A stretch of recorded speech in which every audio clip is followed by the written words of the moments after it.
Today I have a very special video for you coming back from ClarinetFest 2025 that was in Fort Worth. A big congratulations to Mary Alice Druin and the entire artistic leadership team for this ClarinetFest, and the International Clarinet Association, of course, as well, who does a ton of work to make these things happen. And this year, as it has been for the third year in a row, was a wonderful and amazing time, and I'm excited to share a little bit with you. And that's what I want to do in this special video, is just give you a quick overview of kind of the things that I was doing personally at this ClarinetFest, because there was some really fun, cool stuff that we got to accomplish and did this year. So first, I had, for the first time ever, a vendor booth with QuickStart Clarinet. So I was in the big exhibit hall with all of the other vendors. I was right next to BG, across from Van Doren and Lomax, and it was a really, really great time to get to see a ton of people in the vendor hall. We were playing a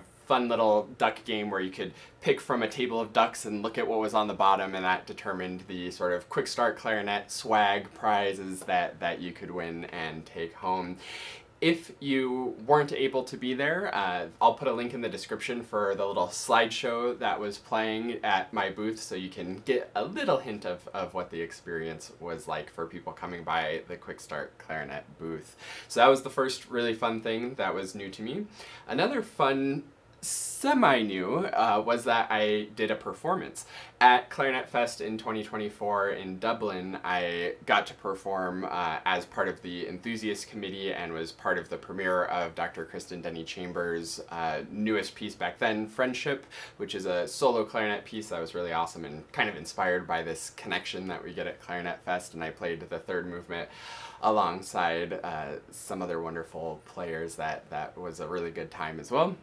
But that was kind of just a little bit of performing as part of a thing. This year I had my own full performance slot where I got to play about 18 minutes of music and had a half an hour slot with talking and engagement with the audience and all kinds of fun stuff. And in this video I'm going to share that performance with you and a quick little edit of that performance, which I'll talk about more in a second. And then the last very exciting thing that I was highly involved with, which was also very brand new, was the Prelude to ClarinetFest Enthusiast Workshop, which is a new thing that we sort of came up with, myself and Jay Hassler, who's the co-chair of the Enthusiast Committee. Also, Jessica Harry was also very involved in coming up with this and has been wanting to see it for a while. She's the executive director of the ICA and is absolutely amazing and inspirational, and does an incredible amount of work for the ICA, which is great, and I'm personally very thankful for, and I think the whole clarinet community is thankful for all of her hard work and organization. But this year we had this Prelude event, which was really cool to sort of engage the enthusiast community. There's so many people who hear about ClarinetFest and kind of know about it, but maybe have never really actually experienced it. And for first timers, this Prelude event was absolutely incredible to sort of get them acclimated to what ClarinetFest is like, because it can be really overwhelming to walk into a vendor hall that's all of these sounds and noise everywhere, and looking at the schedule and seeing that there's like 20 different things that you want to go to at the same time. It's a lot to take in for your first time. So the Prelude event was to sort of get people acclimated to that, also give people more opportunities to play and more opportunities to learn in a little bit more directed way than the sort of big, free-form, self-directed ClarinetFest proper. So that was very, very successful. The attendees had a great time. I had a great time getting to meet with all of them and interact with them.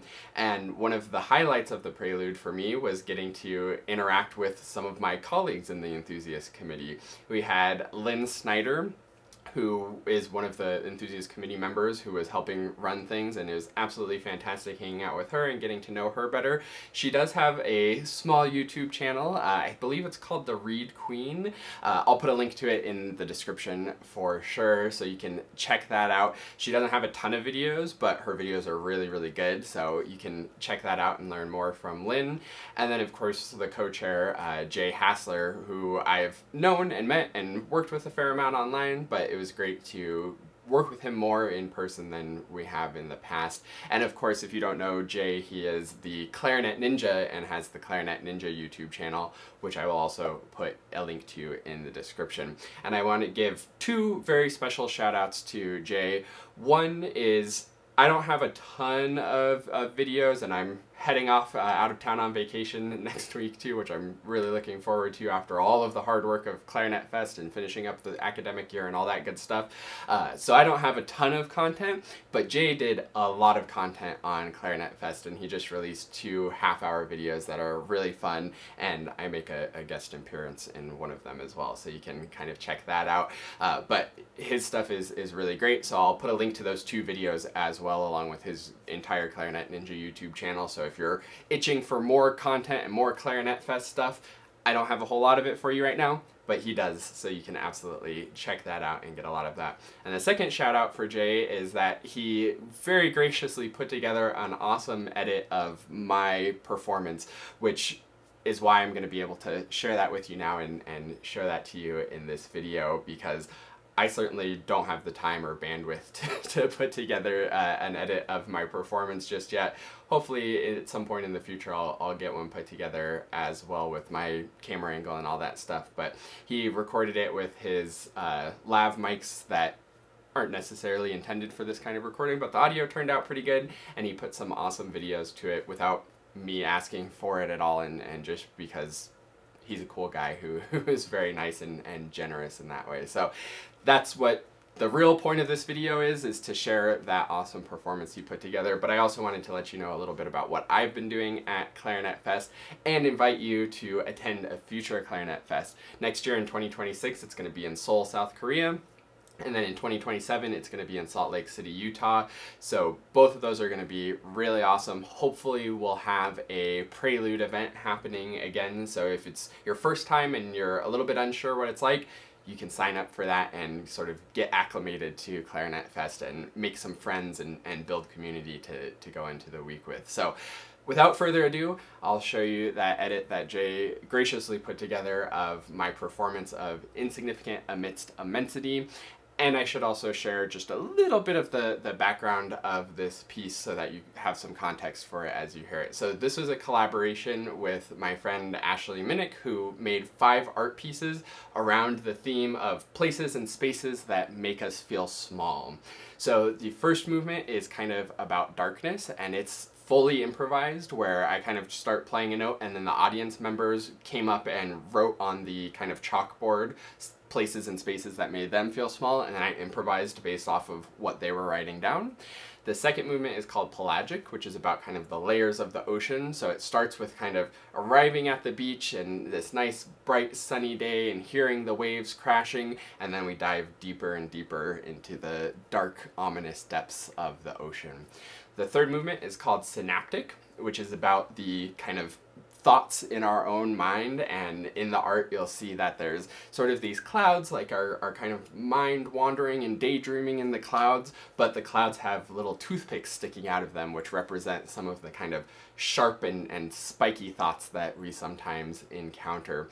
This movement also is filled with a lot of very deliberate silence, where it kind of invites you as the listener to ponder your own thoughts and get into your own synapses and see what's going on in there as you listen to the silence of the piece.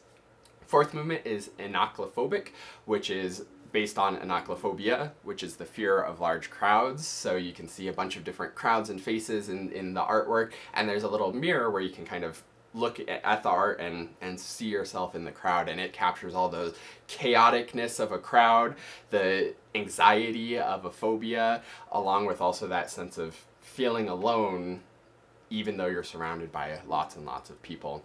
And the fifth movement is Immensity, which is about outer space and captures this idea of kind of the immensity of space and floating through with maybe your little survival pod life capsule beeping along as you're floating through the immensity and unknownness that is outer space. So that's the piece Insignificant Amidst Immensity. Now, really, without further ado, I will let you check that out.